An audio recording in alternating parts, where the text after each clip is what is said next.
तो दोस्तों welcome back to my channel Indori Pandit blog. आपका फिर से स्वागत है। आज का हमारा ब्लॉग रहेगा द्वारिका और नागेश्वर।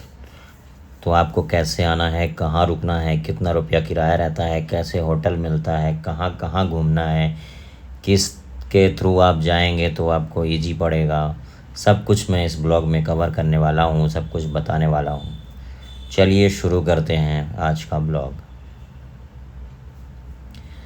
तो दोस्तों आप सबसे पहले अगर आप किसी भी रेलवे स्टेशन के थ्रू आना चाहते हैं, ट्रेन से आना चाहते हैं, तो सबसे पहले अगर आप खाली द्वारिका घूमना चाहते हैं तो आप डायरेक्ट द्वारिका की ट्रेन पकड़ें। अदरवाइज़ अगर आपको दोनों ज्योतिर्लिंग करने हैं, सोमनाथ भी करने हैं और साथ में नागेश्वर भी करने हैं और द्वारिका भी करनी है, तीनों चीज़ें एक साथ, क्योंकि वहीं पास पास है, तो आप क्या कर सकते हैं। सबसे पहले आप अपने शहर से, नज़दीकी शहर से बेरावल जंक्शन की ट्रेन सर्च करें। बेरावल सोमनाथ से मात्र 6 किलोमीटर के दूरी पे है। आप बेरावल जंक्शन उतरें और सोमनाथ जाएं। बेरावल जंक्शन ऐसा है जो सभी लगभग शहरों को जोड़ता है, तो बेरावल के लिए आपको ट्रेन नज़दीकी मिल जाएगी। उसके बाद आप सोमनाथ में दर्शन करें और सोमनाथ से रात 11 बजे द्वारिका के लिए ट्रेन है, जिसमें ये आपको दिख रहा है, ये ट्रेन हमारी रात को 11 बजे थी, जिसमें हम बैठ के सुबह सुबह 7 बजे हम पहुंच चुके हैं द्वारिका। ये ट्रेन जाती है डायरेक्ट द्वारिका और ओखा जंक्शन। द्वारिका जंक्शन है जो द्वारिकाधीश मंदिर है, जहाँ पे श्री कृष्ण जी ने शासन किया था, मतलब वो उनकी ऑफिस थी एक तरीके से, और जो निजी था जो समुद्र में डूब गया है द्वारिकाधीश, तो वो जो है समुद्र में डूब गई, उनका निजी घर था, प्राइवेट घर था, तो वो है बेट द्वारिका। बेट द्वारिका जाने के लिए आप द्वारिका ना उतरकर उसी ट्रेन से ओखा चले जाइए। ओखा जाने के बाद आपको वहाँ पे बेट द्वारिका मात्र 3 से 4 किलोमीटर की दूरी पर है।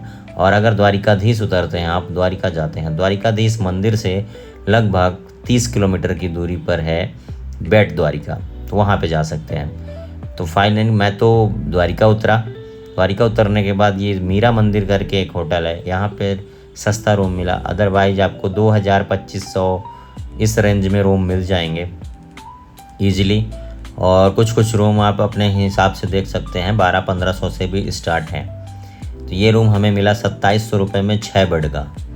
तो 6 बेड के रूम मिलने के बाद आप द्वारिका उतरे। द्वारिका के बाद अगर आप चाहें तो जो हम ट्रेन के थ्रू आए थे द्वारिका, बेरावल से ट्रेन के थ्रू, तो आप ट्रेन के थ्रू के अलावा भी आप सोमनाथ से अगर समुद्री व्यू आपको देखना है टोटल सी के बगल बगल, तो क्या होता है कि अगर आप कोई गाड़ी करेंगे, प्राइवेट व्हीकल सोमनाथ से आप करते हैं, तो पूरी रास्ता जो है वो आपको समुद्र के बगल से जाती हुई आपको अच्छा नज़ारा दिखेगा, और 3 से 4 घंटे में आपको सोमनाथ से द्वारिका पहुंचा देगा।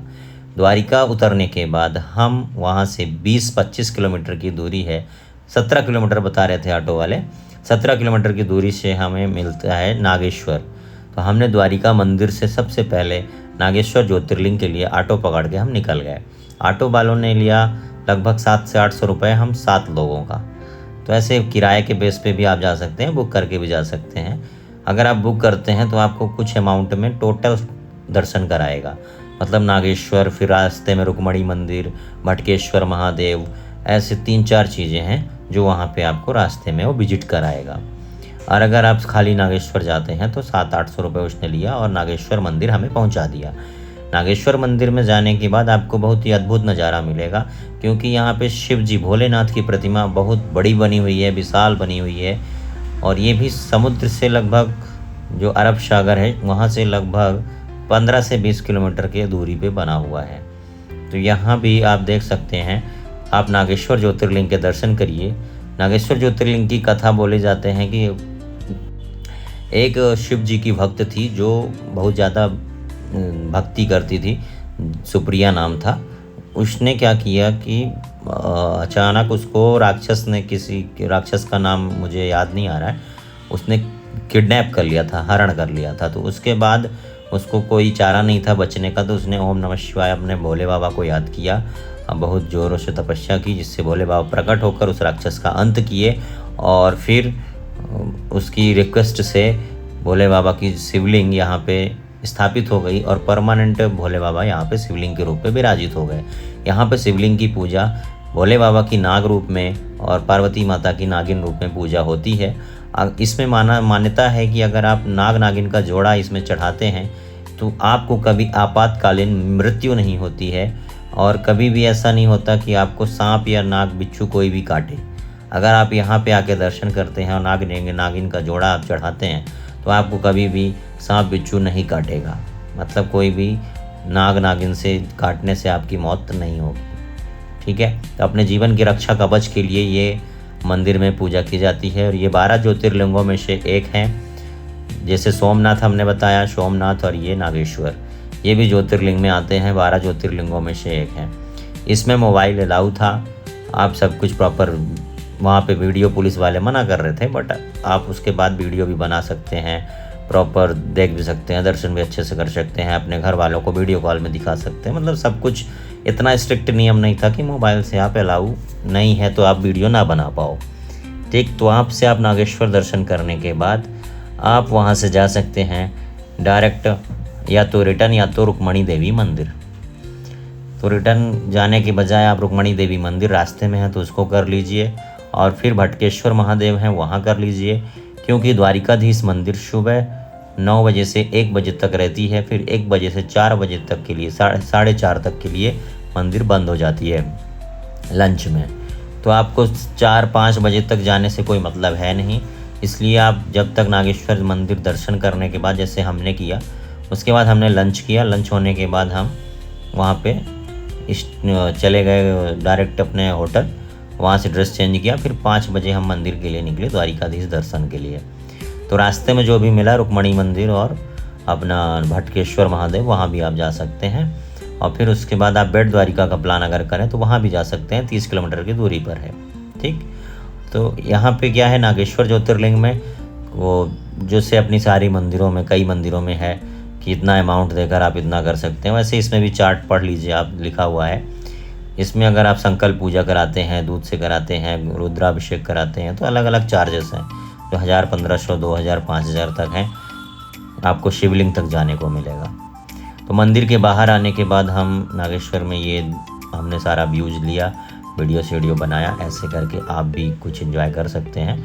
और अगर ये टूर अपना क्या होता है कि पहले आपने बेरावल पहुँचे, बेरावल सोमनाथ, सोमनाथ से द्वारिका, द्वारिका से नागेश्वर, नागेश्वर से फिर द्वारिका, आपका लगभग 3 से 4 वर्किंग डेज़ में आप ये चारों चीज़ें कवर कर लेंगे। मतलब दोनों ज्योतिर्लिंग भी और वो भी। लगभग सोमनाथ से 4 घंटे का सफ़र है द्वारिका, और द्वारिका से आधे घंटे का सफ़र है नागेश्वर। तो वहाँ से आप नागेश्वर से दर्शन करने के बाद ऑटो पकड़िए, अपनी टैक्सी पकड़िए और फिर आ जाइए द्वारिका। द्वारिका आने के बाद आप चाहे बेट द्वारिका चले जाइए, जैसा कि मैंने बताया। तो बेट द्वारिका जाने के लिए आपको लगेगा 1 घंटा जाना, 1 घंटा आना, कुछ आधे 1 घंटे आपको बेट द्वारिका में समुद्र में ब्रिज बनी हुई है, जहाँ पे द्वारिका डूब गई थी, तो वहाँ पे आप समुद्र के बीच में जो ब्रिज है उसका नज़ारा ले सकते हैं, दर्शन कर सकते हैं। और स्वर्ण मंदिर भी वहीं पे है बेट द्वारिका में, तो वहाँ भी जा सकते हैं। तो हमने द्वारिकाधीश का दर्शन किया। द्वारिकाधीश यहीं पे है, द्वारिका स्टेशन के पास। द्वारिका स्टेशन में जाने के बाद आप यहाँ पे जाइए। तो लगभग मैं जन्माष्टमी के दिन गया था, जिसकी वजह से काफ़ी भीड़ थी। तो आप इसके जन्माष्टमी के अलावा नॉर्मल दिनों में जाते हैं तो भीड़ थोड़ा कम होती है। और ये आपको बता दूं एक स्पेशल कि आप जानते होंगे, द्वारिकाधीश मंदिर जो है वो चारों धामों में एक मानी जाती है। मतलब जैसे भारत के 4 धाम हैं, बद्रीनाथ, द्वारिका, केदारनाथ और रामेश्वरम, ये मेन धाम है। तो द्वारिका अपनी एक 4 धामों में भी आती है। तो यहाँ पे द्वारिकाधीश मंदिर के द्वारिकाधीश महाराज श्री कृष्ण जी के दर्शन कीजिए। ये मंदिर बनाया था श्री कृष्ण जी के पोते ने, ठीक है, श्री कृष्ण जी के पोते द्वारा बनाई गई थी। और जब द्वारिका में कृष्ण जी का जो मृत्यु हुआ था सोमनाथ में। सोमनाथ में वो एक पेड़ में बंसी बजा रहे थे, तो वहाँ पे वो पेड़ का अभी भी है। हम सोमनाथ मंदिर में भी गए थे। आप हमारे ब्लॉग में जाइए अंदर, तो आपको दूसरा ब्लॉग मिलेगा सोमनाथ का। तो पहले हम सोमनाथ में गए थे। वहाँ जाने के बाद आपको वहाँ मृत्यु वाला स्थान भी मिलेगा, जहाँ पे श्री कृष्ण जी ने अपना देह त्याग किया था। तो सोमनाथ में वहाँ मृत्यु होते ही समुद्र में बाढ़ आई थी, और जो उनका निजी घर था, जो उनको श्राप था कि द्वारिका आपकी कुल सहित नष्ट हो जाएगी, डूब जाएगी। तो उसी की वजह से पूरी द्वारिका जो निजी थी, पर्सनल उनका घर था उधर, वो पूरा डूब गया, बेट द्वारिका साइड। और ये द्वारिकाधीश मंदिर जो है ये उनका शासन काल था, द्वारिका नगरी थी जहाँ से वो राजधानी चलाते थे, अपना पूरा शासन चलाते थे। तो ये बची हुई है, ये अभी भी है। और ये देख रहे हैं आप, ये सुदामा सेतु है। ये सेतु गोमती नदी के ऊपर बनी हुई है। सुदामा सेतु बोला जाता है क्योंकि यहाँ पे बेट द्वारिका से लगभग, यहाँ पे द्वारिका ही थी, समुद्र में डूबने के कारण थोड़ा दूर हो गई, अदरवाइज़ यहीं पे थी, इसलिए सुदामा जी से यहाँ मिलन भी हुआ था, इसलिए सुदामा सेतु नाम पड़ा।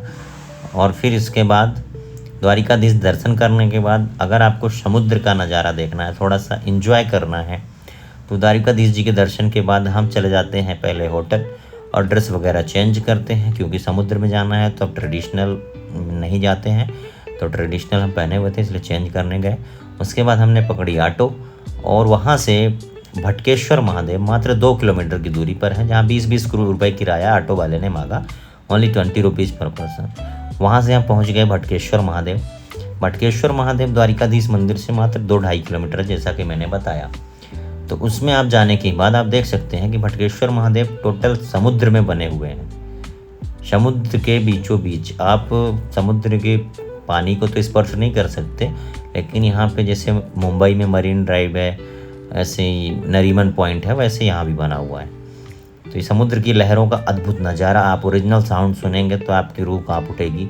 बहुत बड़ा विशाल समुद्र दिखता है और वहीं पे भटकेश्वर महादेव मंदिर है जो आप सामने देख रहे हैं। तो इसमें आप दिन में भी जा सकते हैं और रात में भी कुछ देर बैठने के लिए भी जा सकते हैं। काफ़ी अच्छा नज़ारा है और काफ़ी अच्छी ठंडा प्लेस है, ठंडी हवाएं आती हैं और बहुत ही अद्भुत रोंगटे खड़े करने वाला, आपको वहाँ पे बहुत ही अच्छा मन लगेगा आपको। ठंडी ठंडी प्लेस है तो मज़ा आ जाएगा।